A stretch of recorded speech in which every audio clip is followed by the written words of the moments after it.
couple of years ago, I returned from a road trip with a couple of giant plastic totes full of childhood memories. It's time to move them to the basement, but before I do, I wanted to share them with you.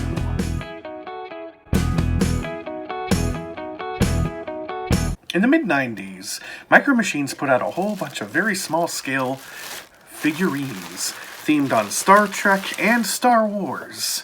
I've got a bunch of both here, and they were really neat little things. Let me show you the collection that I uncovered from my childhood. I have them contained in two baggies for some reason. We'll start with this bigger bag, which is tied. Now, I can't remember when I actually put these away and stored them. I was probably 20 years old, and I just wanted to preserve them from my childhood. And now my age has nearly doubled.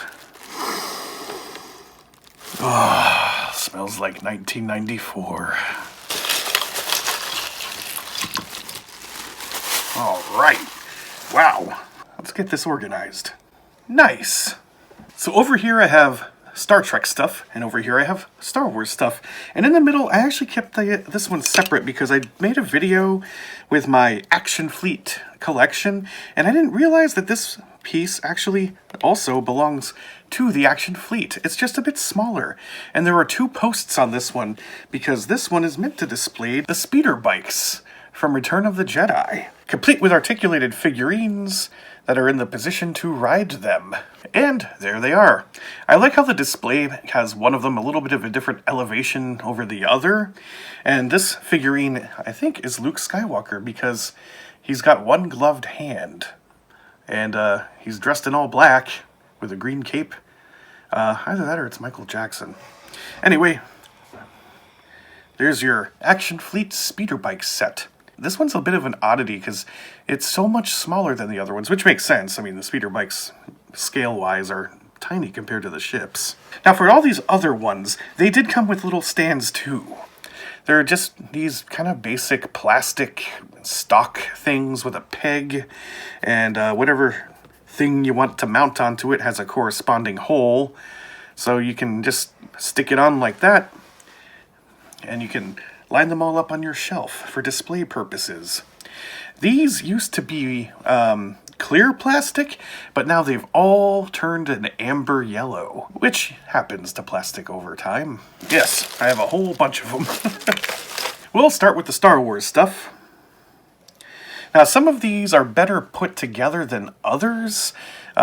Here you might be... Here I have two Y-Wings, for some reason.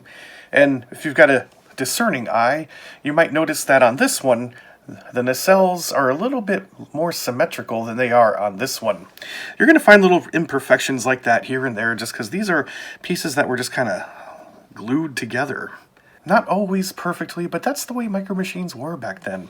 Anyway, these are great because of all the detail that they pack into such a small thing. You have all the mechanical gizmos and things that you did on the larger one for the Action Fleet. Man, I just love these things. And here I have a few X-Wings. This one's very not put together well. The other two look all right. They are in their attack position. You can't articulate these at all. And you got the red markings for the red group. Little dome behind the cockpit representing the astromech droid. Well, the Imperials better have an answer to this. And indeed, they do. I have two of Darth Vader's TIE fighters. For some reason, they are different colors. One's probably just very faded. The cockpit on one of them is also in kind of sad shape. That's the way you want it to look, but this one, yeah, it's got some battle damage, I suppose. And if you saw the Action Fleet video, on the top of the fighter, this is that piece that slid out, and I still don't know what it does. Maybe that's like where the hyperdrive is stored. And here we have the TIE Bomber. It's cockpit on one side and armaments in that other tube. They got the bent wings, and this one's kind of a blue color. Well, not kind of. This one is a blue color. Pretty neat. Now here we have a TIE Interceptor. I wish this one was put together a little bit better, because I remember I wanted one of these for such a long time, and I finally found a set that had it in there, because these came in like 3 to a set, so some of them were just really hard to find, and I finally got the Interceptor, and it's not perfect, but hey, I got one. It is also blue. Here's the classic TIE Fighter, obviously missing a wing, but, you know, maybe I'll just, yeah, no one will ever know. Yeah, and there it is, a little rough. That paint job could have been done much better. But I suppose I'll have to get some glue on that. And the wings are not aligned very well to one another. But, yeah, like I said, little cheap plastic micro machines. You got what you got. Oops, what are you doing there? Wrong universe. This one's pretty cool, too. This is a T-16 Skyhopper. And on the side, you have what looks like a griffin or something. So yeah, this is what Luke was referring to when he said they used to bullseye womp rats back home when they're T-16 Skyhoppers. You may recognize this little space capsule from the first movie. It's the escape pod that leaves the Corellian cruiser ship that carried the droids down to the planet Tatooine. It's got the thrusters on the bottom, some stabilizing thrusters on the corners, but I like this piece because it's one of the very first things you see in the first movie, besides a Star Destroyer and that Corellian ship. Here we have one of the only articulating pieces in the collection. It's Boba Fett's Slave 2. There's no little teeny tiny Han Solo frozen underneath, but if you saw the Action Fleet video, it looks very similar, and the wings actually do sort of articulate, kinda. But yeah, I think this is the only one that does some kind of movement like that. So anyway, there it is, the Slave 2. All these fucking sirens. Oh my god.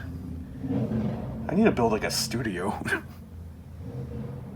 At the end of the Action Fleet video, I showed you this one, the little sand crawler. It's big and boxy, and it has wheels. So, I guess I take back what I said about the Slave 2. This one actually does have moving parts as well. And if you look on the inside, you can see it's rather hollow. And that chassis underneath is actually meant for a Micro Machines car. They just slapped it into the sand crawler, which I think is a neat little detail. And the last piece from this bag, as far as ships and stuff go, is this funky little thing. You recognize it? This is actually the Skywalker family land speeder that you very briefly see for like one scene when Luke is looking for R2-D2 and he finds C-3PO kind of hiding in the corner of a room, and this thing is just kind of off in the corner. Which is a real shame because it looks freaking great. I would love to see this thing in action, but now I can just use this and my imagination. Now I got a whole bunch of figurines. A lot of these are from the Action Fleet series that I just kind of put into this bag because I didn't want to lose them. So here we have, I think that was the A-Wing pilot. And here we have a TIE Fighter pilot, C-3PO. And this was the Jawa that was probably in the Sandcrawler, because this one's articulated.